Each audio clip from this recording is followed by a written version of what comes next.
Good evening. As many of you know, my name is Tony Harmon. I'm Terry's oldest brother. I'm Terry Ray's favorite brother-in-law. I'm his favorite because he sees me a few days every 3 to 5 years. So I'm his favorite. But ladies and gentlemen, to God be the glory. Amen. All right? I am a miracle.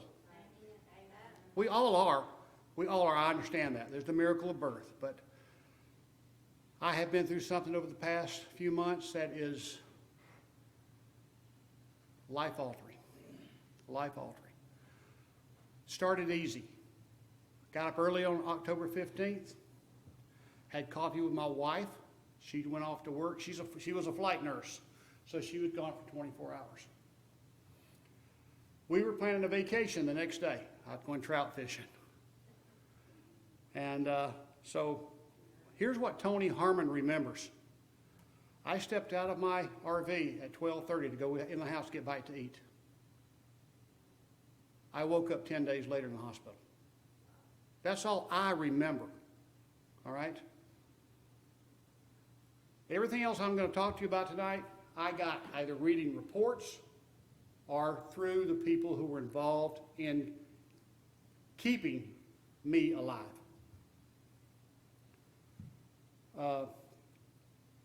The ambulance report says that at 4:10 on that afternoon of October 15th, I called 911. I was able to give them my county and my city, and I went down. Luckily, my phone locator was on. At 4:57 p.m., the paramedics found me in my living room with no pulse, no heartbeat, no respiration. I was dead. The lead paramedic, when we talked to her in November, she said, when I came through the door, Mr. Harmon, she said, something told me, go to work. And to work they went.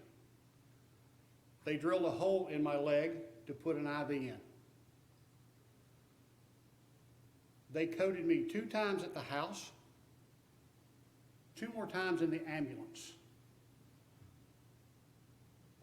It was kind of like, guys understand this. You know, we spray starter fluid into the starter.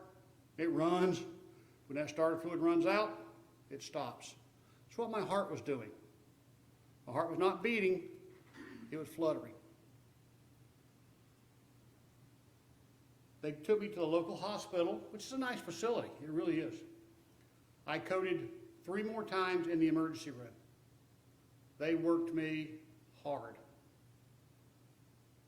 2 doctors decided. Now, when they picked me up, no one knew me. I better tell you now, I was a John Doe. My wallet was in my bedroom, and they didn't go looking for it. They just got me out of there. They took me to the hospital. They coded me 3 more times there. 2 doctors signed an affidavit stating that I needed to go to the catheterization lab. In the catheterization lab, I coded again. And I coded again. And I coded again. I coded over a 2.5-hour period, I coded 10 times. They never stopped. It's unusual. But they were all being told, keep working. Keep working. In the catheterization lab, the cardiologist looked at the ER doc, or the ER doc looked at the cardiologist, one or the other, and they said, should we just give him up? Should we just quit? My heart started beating on its own. Now, it wasn't beating well. There's a thing called an injection fracture. Usually our injection fractures in a young man like Landon, my nephew, it's running at 70%. In some of us that don't have heart disease, it's running at 56 to 65. Mine was 4%. Not life sustainable. But my body was sustaining my life. They called the local, my wife, helicopter degree, she's a flight nurse, or was, she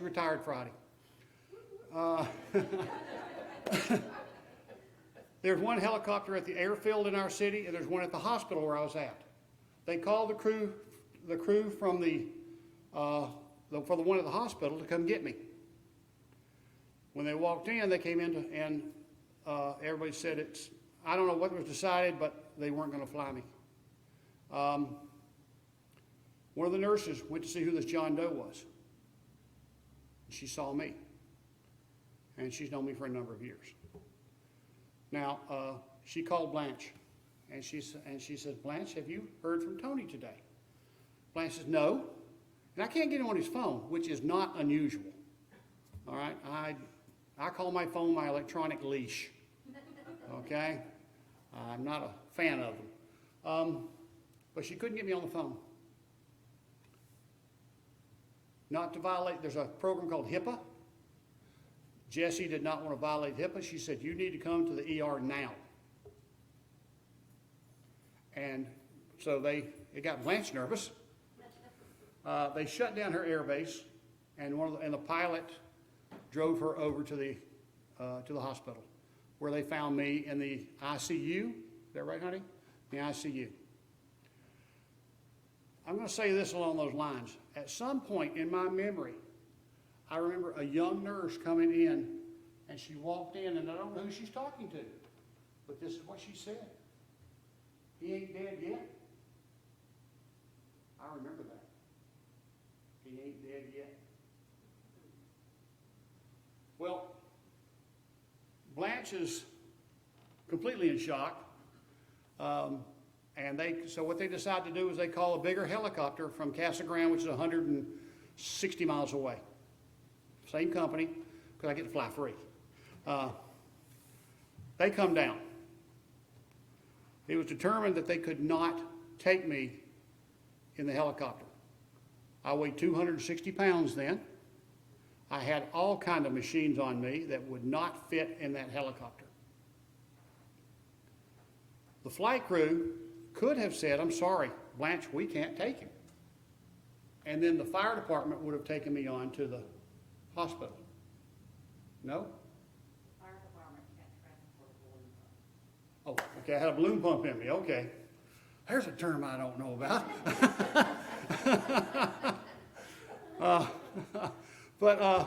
So anyway, they decided that the flight crew decided that they would go with me in a helicopter. Flight nurses are a little more than hospital RNs, are allowed to do a little more. A great deal more, actually. They make decisions of life and death on the streets in Arizona. In the ER, doctors make those decisions.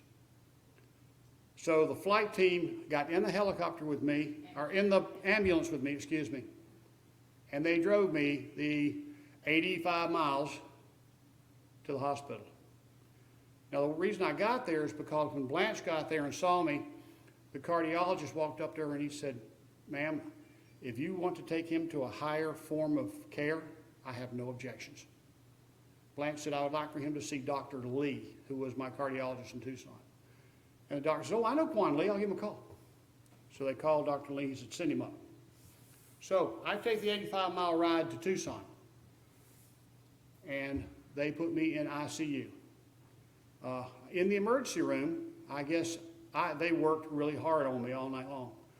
Because when I woke up 10 days later, one of the doctors, when he came in to introduce himself, he said, you worked me very hard that night.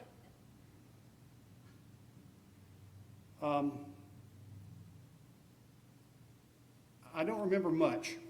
I don't. I think I remember seeing my brother Todd, who had flown out. I told you about what I thought the nurse had said. I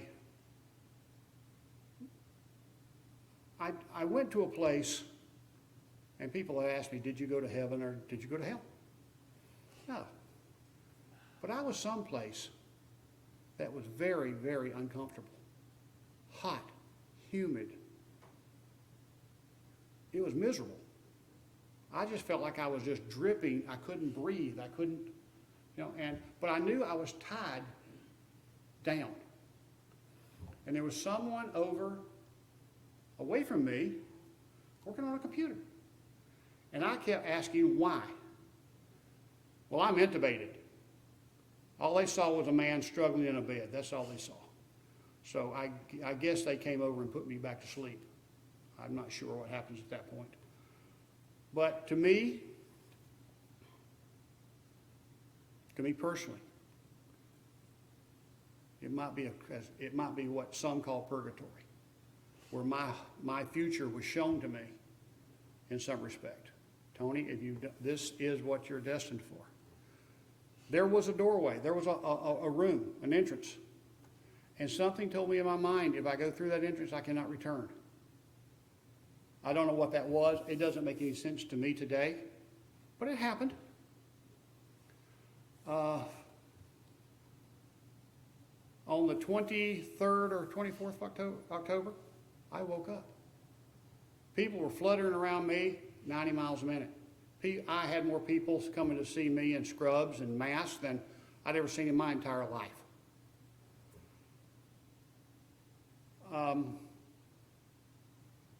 They were very excited.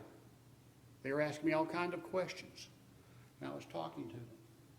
When Blanche got there to see me, she had been coming every day, and she was making the 85-mile trip to see me for 3 hours a day and then going home.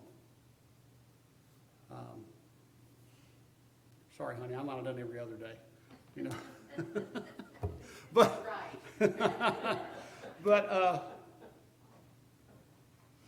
when she came down the hallway, the doctors were very excited to see her. And one of them told her, "You'll be very happy with what you see." Well, she walked in. I remember the salt and pepper hair. She had a Buena. I used to teach at Buena High School. She had a Buena mask on because we had to wear them due to COVID back then. But I remember her eyes. I've always loved her eyes, and I could see them. And my first response was, "Blanche!" And then it was, "What has happened?" And she said, "Tony, you've had a massive heart attack. She said, "You're doing great right now."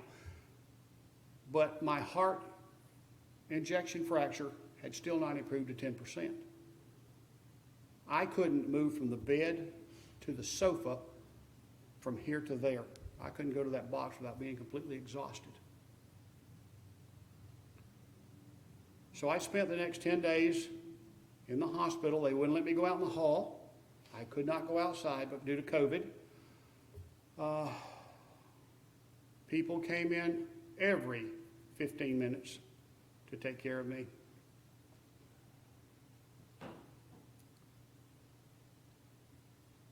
I remember thinking, I don't know if it was the first night or the second night of my consciousness, "Tony,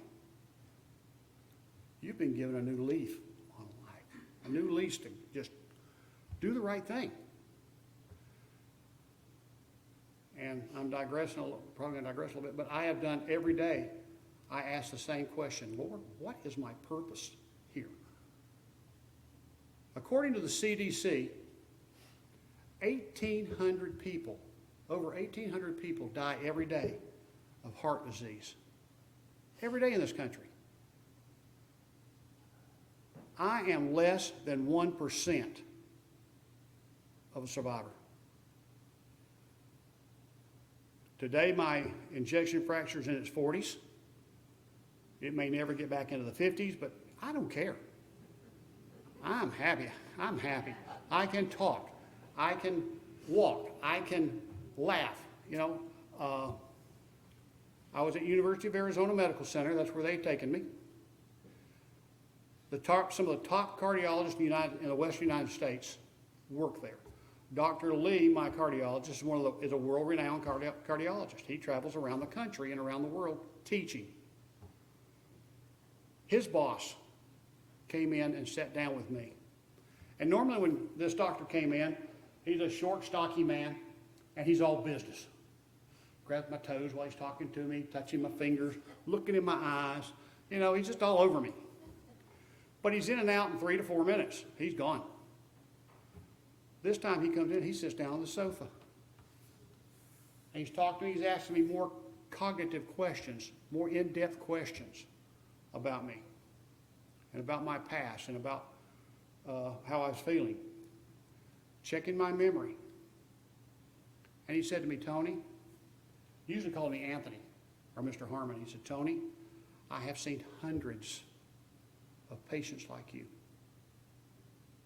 He said, you are the first one that I've ever sat down and spoken with that can return a conversation back to me that has no mental or physical deformities. He said, most of the people that we have in your condition end up in the morgue or in rehabilitation. He said, you're going home in a few days. Because he said, when you're going home, I'm like, when? You know, in a few days. So that's the thing. I have on my phone, I have 54 names, ladies and gentlemen. 54 names that were all lined up perfectly that evening in three different locations. The fire crew, the hospital in Sierra Vista, the flight crew, the hospital in Tucson. All these people were lined up in perfect sequence that evening to save my life. And if that's not God-given, then we don't know what God is. That is what it's all about. You know, and every day, I fall short every day of what my expectations are to serve God. And I ask him every day, what is my purpose in life? Why am I here now? Why was I chosen out of those 1,800? I know that in that 1,800, there were men and women much more deserving than me. People who were doing things in life that were absolutely progressive for the public, for the general public, for the people of this country, or for the world. Yet they left this world that day. And I stayed. I stayed. And I don't know. Truly, I really don't know why all the time. I've told myself maybe it's to help raise my grandson. I have a grandson who's without a father. And he and I are very close. Perhaps it's to do something like this. This is the first time I've done this, and I'm not very good at it. But my purpose to come here tonight was to thank each and every one of you. Because that evening, a prayer chain started. And you prayer warriors jumped up, or jumped down on your knees, and you remembered me. And you rose me, you would raise my name up to God. And he set a focus on me. And that focus brought me here tonight. I'm eternally grateful to each and every one of you. I am. I can't thank you all enough for what you did for me. I can never pay you back. But I promise you I'll do the best I can to be the best me I can be, all right? I promise you that. So it's not long. I don't even consider it a great testimony. But that is what God did for Tony Harmon. And I am going to be eternally grateful for that. And I hope that I do him justice in life. And so, again, to God be the glory. That's it, okay?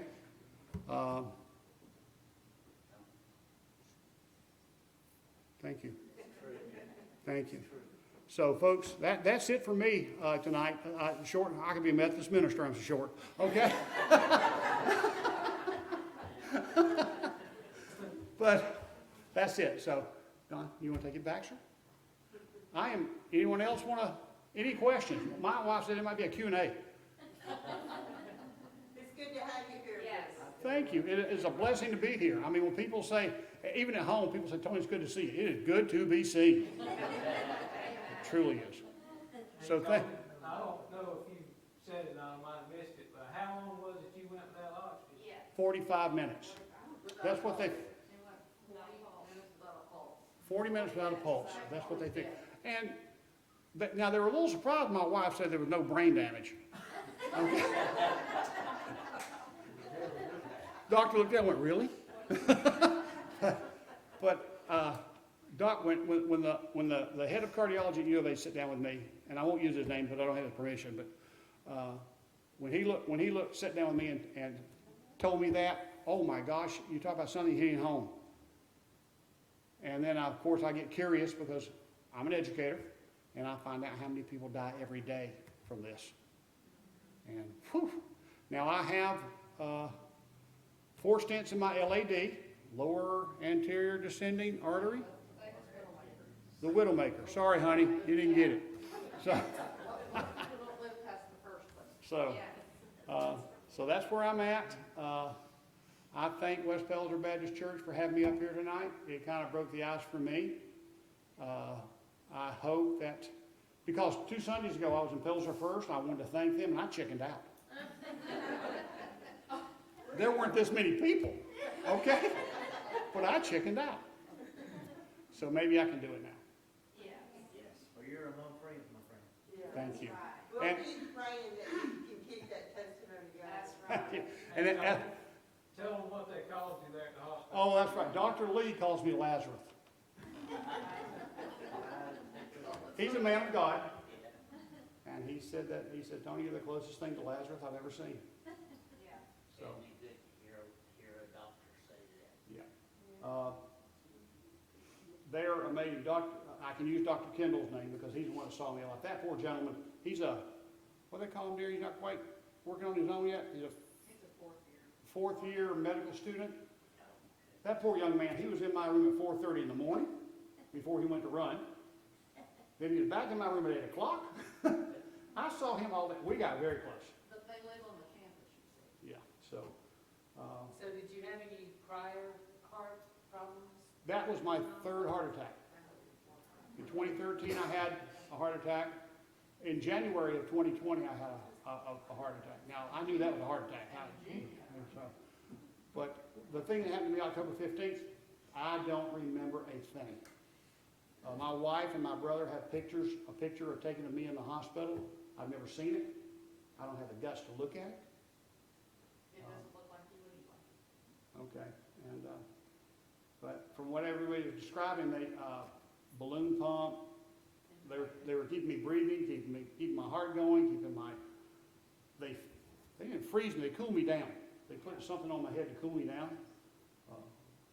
I just imagined myself a big bubble helmet, so. That was it. So ladies and gentlemen, thank you very much. Yes.